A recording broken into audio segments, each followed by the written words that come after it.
روپوش بھی رہی، علی امین کے بہت سارے آڈیو لیک بھی، جعلی آڈیو بھی چلائے گئی کہ یہ شرپسند ہے فلاں ڈنگا، لیکن علی امین گنڈاپور ان شخصیات میں سے ہیں جو پاکستان تحریک انصاف کے مشکل ترین وقت میں ان کا وہ جو ہے ان کے ساتھ کھڑے رہے۔ ساتھ ہی ایک خبر لنک کروں گا کہ پاکستان تحریک انصاف کے جو دیگر صوبائی قیادت ہے، خاص کر خیبر پختونخوا کی شہرام خان ترکئی، شیر افضل مروت اور عاطف خان، ان کی بھی آج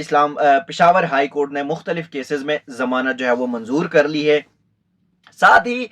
ایک اور کیس کہ جو اب تو حکومتی جو بھاگ دوڑ ہے وہ تو کلیئر ہے، اور یہ بھی کلیئر ہے کہ پاکستان مسلم لیگ نون اور نواز شریف کی سابق صدر آصف علی زرداری پیپلز پارٹی کی حکومت بننے جا رہی ہے۔ کچھ تحفظات ہے پاکستان پیپلز پارٹی کی قیادت کو بھی، لیکن دیکھنا ہی ہوگا، آج شام کو وہ فیصلہ کریں گے۔ کل کی سی اجلاس میں ان کا کوئی فیصلہ نہیں ہوا، آج دیکھیں گے کہ کیا کرنے جا رہے ہیں، لیکن کوئی آپشن نہیں ہے ان کے پاس۔ آج شہباز شریف نے بھی بڑا واضح کر دیا کہ ہم بھی حکومت میں انٹرسٹڈ نہیں، اگر آزاد امیدواران حکومت بنا سکتے اور بنانا چاہے تو بنا دے، یعنی کہ ایک میسج ہے۔ دوسری جانب ایک امپورٹنٹ چیز ہے، انوار الحق کاکڑ صاحب جن کا تعلق بلوچستان سے ہے، لیکن پاکستانی تاریخ کے سیاہ ترین جو تاریخ ہے یا جو کٹ پتلی وزرائے اعظم اگر آج تک کوئی ہے تو انوار الحق کاکڑ سے آگے کوئی نہیں ہوگا۔ جب بلوچستان کے لوگ اٹھائے گئے، بلوچستان کے لوگ یہاں پہ آئے، پرامن احتجاج کیا، بلوچستان کے لوگوں کے خلاف بڑے پروپیگنڈے کیے، کچھ اسٹیبلشمنٹ کے کہنے پہ، کچھ سیاسی جماعتوں نے، کچھ لوکل لوگوں نے، لیکن خیر کردہ درتا جو تھا وہ ایک ہی تھا، پنڈی۔ لیکن انوار الحق کاکڑ نے کرسی کو سمجھا کہ کرسی بہتر ہے نہ کہ ان کی عوام، اور بلوچ سٹوڈنٹس ملک کے مختلف یونیورسٹیز سے اٹھاتے رہے، گرفتار ہوتے رہے، غائب لاپتہ ہوتے رہے، اور اب کچھ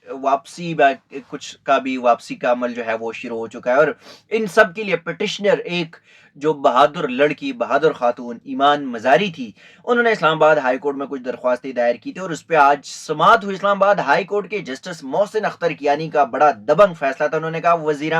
اعظم صاحب حاضر ہو جائے، منڈے کو 19 فروری کو 10 بجے وزیر اعظم پیش ہوں گے، اور یہ وزیر اعظم نہ صحیح تو منتخب وزیر اعظم کو بھی طلب کر لوں گا۔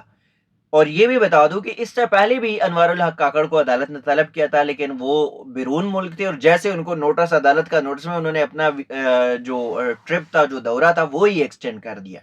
اس وقت کے جو داخلہ تھے، وزیر داخلہ بکھٹی صاحب جو ہے پنڈی کے ٹاؤٹ، وہ پھر پیش ہوئے عدالت میں، انہوں نے آگے پیچھے بہت سارے باتیں کی، لیکن عدالت نے اس پر خاصی برہمی کا اظہار کیا تھا۔ آج محسن اختر کیانی نے یہ بھی کہا کہ یہ میں کوئی بات نہیں مانوں گا، جن لوگوں نے یہ کام کی ہے، جو یہ لاپتہ یہ جو لوگوں کو جبری طور پر گمشدہ کرے، ان کو پھانسی ہونی چاہیے، اور پھانسی بھی ایک دفعہ نہیں، دو دفعہ پھانسی ہونی چاہیے۔ پھر جب ایڈوکیٹ جنرل تھے، اسسٹنٹ اٹارنی جنرل تھے، انہوں نے کہا کہ ہمیں نا ذرا وقت دے دے تو ہم پرائم منسٹر سے کر کے نا سارا کچھ تو پھر عدالت کو رپورٹ کریں گے۔ انہوں نے کہا نہیں، یہ تو اب میری مہربانی ہے کہ میں دونوں ڈی جیز کو نہیں طلب کر رہا، یعنی کہ نیکسٹ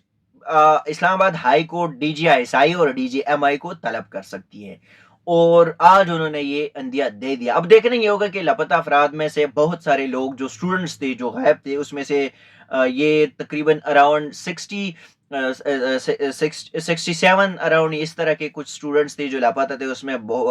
آخری جو رہ گئے تھے 12 باقی بازیاب ہوتے، اور 12 میں سے بھی آج ان کو بتایا گیا عدالت کو کہ ایک اور بھی آگے، یعنی کہ 11 ابھی تک لاپتہ ہے۔ تو اب وزیر اعظم کیا کریں گے؟ عدالت میں پیش ہوں گے۔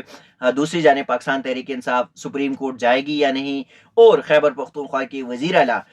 علی امین گنڈاپور جو ہے وہ کیا کرنے جا رہے ہیں، خیبر پختونخوا میں ان کی حکومت کیسی ہوگی۔ لیکن سب سے ایک اور بڑی بات کہ پی ٹی آئی کا جماعت اسلامی کے ساتھ مذاکرات چل رہے ہیں، وہاں پہ آف دا ریکارڈ جو ہے وہ رابطے ہو رہے، اور امکان یہ کہ پاکستان تحریک انصاف جماعت اسلامی کے پلیٹ فارم سے خیبر پختونخوا، وفاق، پنجاب اور بلوچستان، سندھ، جہاں بھی ان کی نشست ہے، وہاں پہ جماعت اسلامی کے پلیٹ فارم سے اپنی حکومت یا اپنا پوزیشن بنانے کی موڈ میں ہے۔ ناظرین، اب تک کے لیے اتنا ہی، اسی قسم کی چیزیں آپ کے ساتھ شیئر کریں گے، تب تک کے لیے دیجیے گا اجازت، اللہ حافظ۔